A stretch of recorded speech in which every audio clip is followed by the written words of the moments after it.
کچھ غلطیاں ہم کرنا نہیں چاہتے پر ہم سے ہو جاتی ہیں، کچھ دل ہم توڑنا نہیں چاہتے پر وہ ٹوٹ جاتے ہیں، ہماری مجبوری ہوتی ہے ٹوٹ جاتے ہیں۔ رات کو اس کی بارگاہ میں ہاتھ باندھ کے کشکول طلب دراز کر کے خوب استغفار پڑھنا چاہیے کہ مالک بندے ہیں نا، کیا کریں، نفس کا ساتھ ہے، دنیا کا ساتھ ہے، خواہشات نفسانیہ، مالک معاف کر دے۔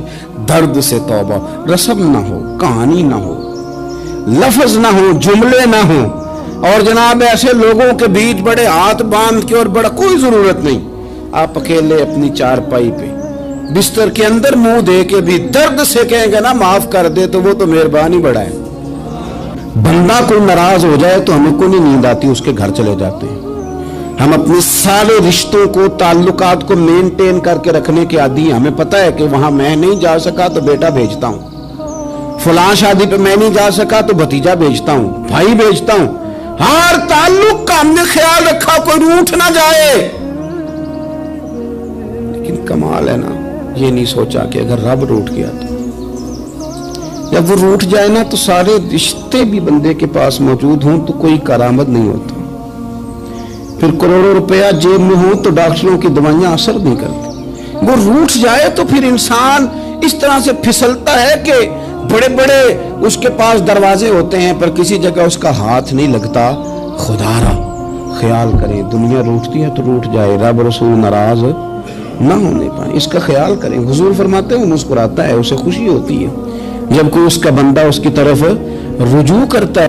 آپ دیکھیں نا، سارے ڈاکٹروں نے کہہ دیا کہ اس کے تو گردے، معدہ، جگر ہر چیز ختم ہے، گھر لے جاؤ، خدمت کرو، ہر طرف پریشانی ہے۔ وہ بندہ بھی سمجھ گیا ہے کہ آخری وقت آ گیا، کل جاؤں پرسوں جاؤں، تیاری ہو گئی، سب لوگ آ گئے، باہر والے بھی آ گئے، یہ ماحول ایک عجیب رنگ اختیار کر گیا۔ اچانک ایک ڈاکٹر نے آ کے کہا نہیں نہیں غلطی لگ گئی تھی۔ مجھے بتائیے انداز کیا ہوتا ہے؟ بغیر دوائی کے بندہ اٹھ کے کھڑا نہیں ہو جاتا، او میں تو بچ گیا ہوں۔ میرے نبی پاک صلی اللہ علیہ وسلم مثال دیتے ہیں، فرمایا ایک آدمی صحرا میں جا رہا، صحابہ سے حضور خطاب کر رہے ہیں، فرمایا ایک آدمی صحرا میں جا رہا تھا، اس نے اپنی اونٹنی پہ کھانا، پانی، پیسے، ہر چیز رکھی ہوئی تھی۔ صحرا تھا بہت بڑا، درمیان صحرا کے گیا تو تھوڑا سا سستانے کے لیے، آرام کرنے کے لیے اونٹنی سے نیچے اترا۔ اب اس نے اونٹنی کی لگام، اونٹنی کی نکیل اپنے سرہانے کے نیچے رکھی، ہاتھ کے ساتھ پکڑی اور سو گیا۔ تھوڑی ہی دیر کے بعد جب اس کی آنکھ کھلی تو دیکھا اونٹنی غائب ہے۔ صحرا میں وہ پیدل نہ آگے جا سکتا ہے، نہ پیچھے جا سکتا ہے، نہ دائیں نہ بائیں، کھانے کو روٹی نہیں، پینے کو پانی کا قطرہ نہیں، تھوڑا ادھر بھاگا ادھر بھاگا، تھک گیا۔ کریم محبوب فرماتے ہیں وہ پوری طرح نڈھال ہو گیا اور مایوس ہو گیا، معاذ اللہ، مایوس ہو کے دوبارہ اسی جگہ آ کے لیٹ گیا جہاں پہلے لیٹا تھا، انتظار کرنے لگا کہ اب موت ہی آئے گی، آخری وقت ہے، اب نہ میں پیدل یہ صحرا کراس کر سکتا ہوں، نہ پیچھے جا سکتا ہوں، نہ کھانا ہے نہ پانی ہے، سوائے موت کے کوئی سہارا نہیں۔ حضور فرماتے ہیں وہ رستے میں دوبارہ لیٹ گیا، اچانک اس نے رخ بدلا تو اونٹنی سامنے کھڑی تھی۔ حضور نے صحابہ سے پوچھا بتاؤ نا اسے بھلا کتنی کو خوشی ہوگی؟ یا رسول اللہ جسے نئی زندگی مل گئی ہے۔ نبی پاک صلی اللہ علیہ وسلم فرمانے لگے اس کی اونٹنی مل گئی، بتاؤ بھلا اسے کتنی خوشی ہوگی؟ یا رسول اللہ وہ تو دوبارہ دنیا میں آ گیا۔ حضور فرمانے لگے اسے کچھ بھی خوشی نہیں ہوئی۔ جب کوئی رب کا گناہگار بندہ آ کے توبہ کرتا ہے، رب کو اس سے کئی گنا زیادہ خوشی ہوتی ہے۔ میرا بندہ آ گیا ہے، میرا بندہ آ گیا ہے، میرے گھر آ گیا، اس نے آنسو بہائے ہیں، اس نے کہا اللہ میں تیرا ہی ہوں، تیرا ہی رزق کھاتا ہوں، تیری ہی زمین پہ رہتا ہوں، تیرے نام سے میری سانسیں چلتی ہیں۔ وہ آ گیا، فرمایا اس اونٹنی والے سے زیادہ رب کو خوشی ہوتی ہے جب گناہگار آ کے توبہ کرتے۔ گناہگاروں کے آنسو اس کی بارگاہ میں بڑے مقبول ہیں، لیکن ہم رسم ادا کرتے ہیں، توبہ نہیں کرتے، ہم اپنے آپ کے ساتھ دھوکہ کرتے ہیں، جھوٹ بولتے ہیں، ہم نہ گناہگاروں پر بھی فتویٰ دینے میں جلدی کرتے ہیں اور نیکی پر بشارت دینے میں بھی جلدی کرتے ہیں، حالانکہ یہ ہماری ذمہ داری نہیں۔ پتہ نہیں اللہ تعالیٰ کس کو کب توفیق توبہ دے کے اپنے قریب کر لے، لیکن بڑی جلدی ہے، بڑی جلدی۔ فتویٰ دینے میں, اور یہ فتویٰ صرف مفتیوں کا نہیں رہ گیا, یہ میری طرح کے آپ کی طرح کے ڈھیروں میں ہوگا جنہوں نے جیب میں فتوے ڈالے ہوئے. بھئی آپ نے کیوں ذمہ داری لے لی ہے جنت میں داخل کرنے کی اور نکالنے کی؟ یہ تو میرے رب کریم کا کرم ہے, وہ جس کو چاہے جب چاہے جتنا چاہے عطا کرے. لیکن کچھ لوگ نا بڑے پکے ہو گئے ہیں کہ شاید جو میں سوچ رہا ہوں وہی درست ہے. کبھی کبھی کچھ چیزیں عجیب بھی ہوتی ہیں, لہذا خدا کی رحمت پر بھروسہ کر کے بات کرنی چاہیے, اپنی مرضی کے فتوے نہیں داغنے چاہیے. وہ دیکھو جی فلانا بندہ یوں کر رہا ہے, آپ کو پتہ ہی نہیں پوری بات کا, آپ کو علم ہی نہیں پوری بات کا.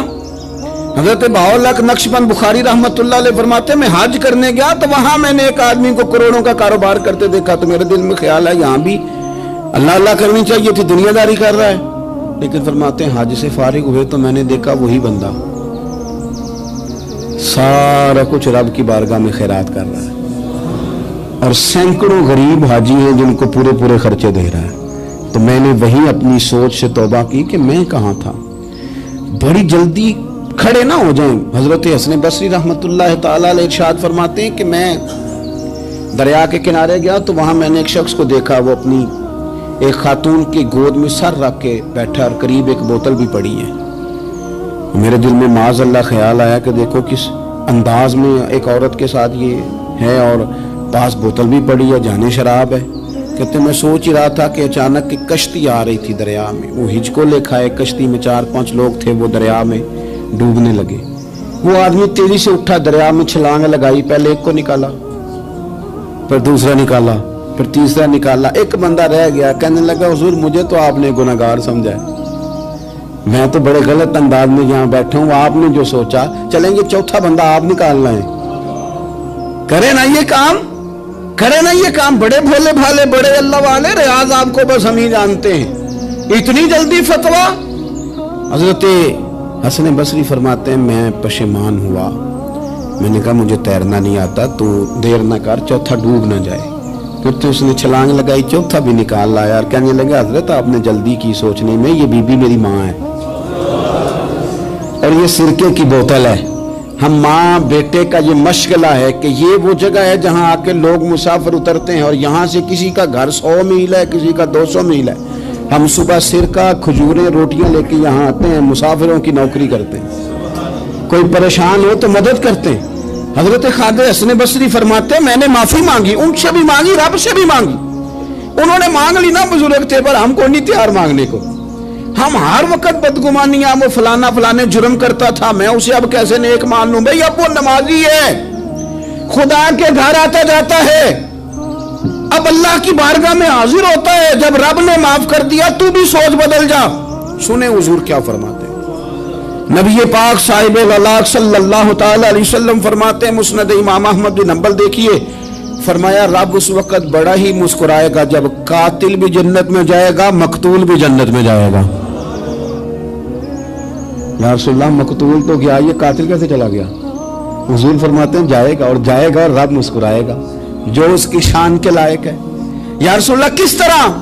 تو نبی پاک صلی اللہ علیہ وسلم فرمانے لگے اس نے ایک مومن کو قتل کیا تھا, وہ شہید ہو کے جنت میں چلا گیا. اب اللہ نے بعد میں اسے توبہ کی توفیق دے دی. پہلے اس نے کلمہ پڑھا, پھر یہ میدان میں اترا, کافروں سے لڑا, یہ شہید ہوا, رب نے اسے بھی جنت دے دی. قاتل بھی جنت میں, مقتول بھی جنت میں. اور بات اتنی انوکھی ہے کہ رب دیکھ کے مسکرا رہا ہے جو اس کی شان کے لائق ہے. ہم جلدی میں ہیں, ہم انتظار نہیں کر رہے کہ شاید توبہ کر جائے, ہم انتظار نہیں کر رہے. لیکن میرے عزیز اتنی جلدی نہ کریں. سوچوں کا صاف ہونا, ذہنوں کا پاک ہونا, اور لوگوں کے بارے میں گمان کا اچھا ہونا.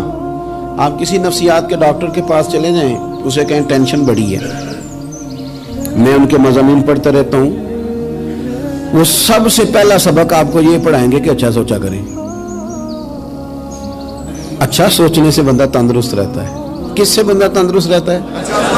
ہاں جی واقعی.